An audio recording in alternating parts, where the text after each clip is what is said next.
ಮಹಾಮಳೆಗೆ ಬಡಾವಣೆಗಳು ಜಲಾವೃತಗೊಂಡಿದ್ದು ಹೇಗೆ? ಹಳ್ಳದ ನೀರಿಗೆ ಸೇತುವೆ ಮುಳುಗಡೆಯಾಗಿದ್ದು ಎಲ್ಲಿ?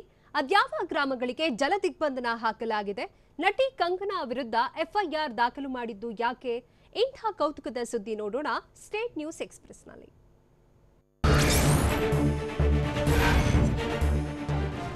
ಬಾಗಲಕೋಟೆ ಜಿಲ್ಲೆ ಹುನಗುಂದ ಪಟ್ಟಣದ ಓಂ ಶಾಂತಿ ಬಡಾವಣೆ ಜಲಾವೃತವಾಗಿದೆ.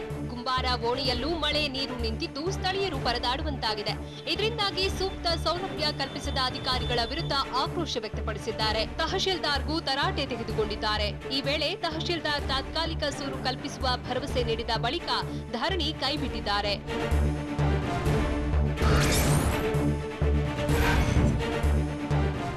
ರಾಯಚೂರು ಜಿಲ್ಲೆ ಮಸ್ಕಿ ತಾಲೂಕಿನ ಹಿರೇಕಡಬೂರ ಗ್ರಾಮದ ಬಳಿ ಇರೋ ಸೇತುವೆ ಮುಳುಗಡೆಯಾಗಿದೆ. ಮಸ್ಕಿ ಜಲಾಶಯಕ್ಕೆ ಒಳ ಹರಿವು ಹೆಚ್ಚಾಗಿದೆ. ಹೀಗಾಗಿ ಡ್ಯಾಂನಿಂದ ಅಪಾರ ಪ್ರಮಾಣದ ನೀರನ್ನ ಹೊರಬಿಡಲಾಗುತ್ತಿದ್ದು ಮಸ್ಕಿ ಹಳ್ಳ ತುಂಬಿ ಹರಿಯುತ್ತಿದೆ. ನೀರಿನಿಂದಾಗಿ ಹಿರೇಕಡಬೂರ ಮಸ್ಕಿ ಸಂಪರ್ಕ ಬಂದ್ ಆಗಿದೆ.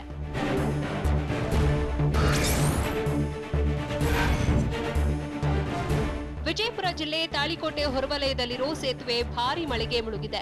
ಪಟ್ಟಣದ ಸಮೀಪ ಡೋಣಿ ನದಿ ತುಂಬಿ ಹರಿಯುತ್ತಿದ್ದು ನದಿಗೆ ಅಡ್ಡಲಾಗಿ ಕಟ್ಟಿದ್ದ ಸೇತುವೆ ಸಂಪೂರ್ಣ ಜಲಾವೃತವಾಗಿದೆ. ಇದರಿಂದ ತಾಳಿಕೋಟೆ ಪಟ್ಟಣ ಮತ್ತು ಕೆಲ ಗ್ರಾಮಗಳ ಸಂಪರ್ಕ ಕಡಿತಗೊಂಡಿದೆ. ಸದ್ಯ ಸೇತುವೆ ಮೇಲೆ ನೀರು ಹರಿಯುತ್ತಿದ್ದು ನದಿ ತೀರದ ಗ್ರಾಮಗಳಲ್ಲಿ ಪ್ರವಾಹ ಭೀತಿ ಎದುರಾಗಿದೆ.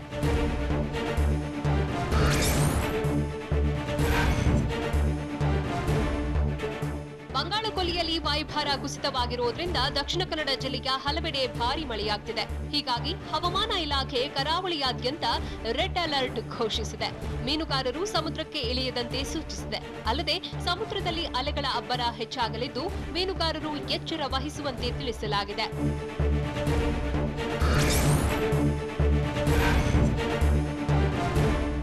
ಕೊಪ್ಪಳ ಜಿಲ್ಲೆ ಕುಷ್ಟಗಿ ತಾಲೂಕಿನ ಕಡೂರು ಗ್ರಾಮ ಮಳೆ ನೀರಿನಿಂದ ಜಲಾವೃತವಾಗಿದೆ.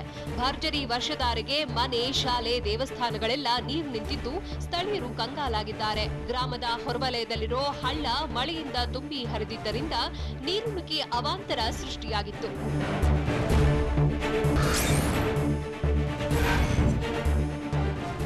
ಬಳ್ಳಾರಿ ಜಿಲ್ಲೆಯ ಹೊಸಪೇಟೆ ತಾಲೂಕಿನ ವಿವಿಧೆಡೆ ಸುರಿದ ಧಾರಾಕಾರ ಮಳೆಗೆ ರೈತರು ಬೆಳೆದ ಬೆಳೆ ನಾಶವಾಗಿದೆ.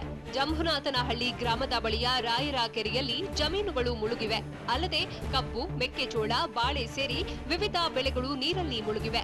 ಇದರಿಂದ ರೈತರು ಕಂಗಾಲಾಗಿದ್ದು ಪರಿಹಾರಕ್ಕೆ ಆಗ್ರಹಿಸಿದ್ದಾರೆ.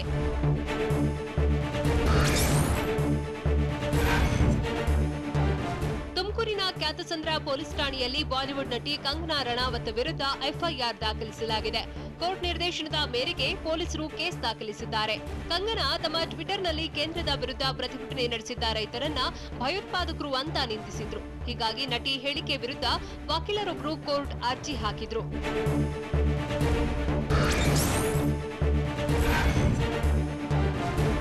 ಕೋಲಾರ ನಗರದಲ್ಲಿ ವಿವಿಧ ಸಂಘಟನೆಗಳ ಸದಸ್ಯರು ಪ್ರತಿಭಟನೆ ನಡೆಸಿದ್ದಾರೆ.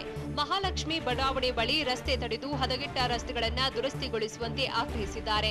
ನಗರದ ಮುಖ್ಯ ರೋಡ್ಗಳು ಹಾಳಾಗಿವೆ. ಹೀಗಿದ್ರೂ ರಸ್ತೆ ಕಾಮಗಾರಿ ನಡೆಸದ ಅಧಿಕಾರಿಗಳು ಜನಪ್ರತಿನಿಧಿಗಳ ವಿರುದ್ಧ ಆಕ್ರೋಶ ವ್ಯಕ್ತಪಡಿಸಿದ್ದಾರೆ. ಕೂಡಲೇ ರಸ್ತೆ ಸಮಸ್ಯೆ ಬಗೆಹರಿಸುವಂತೆ ಒತ್ತಾಯಿಸಿದ್ದಾರೆ.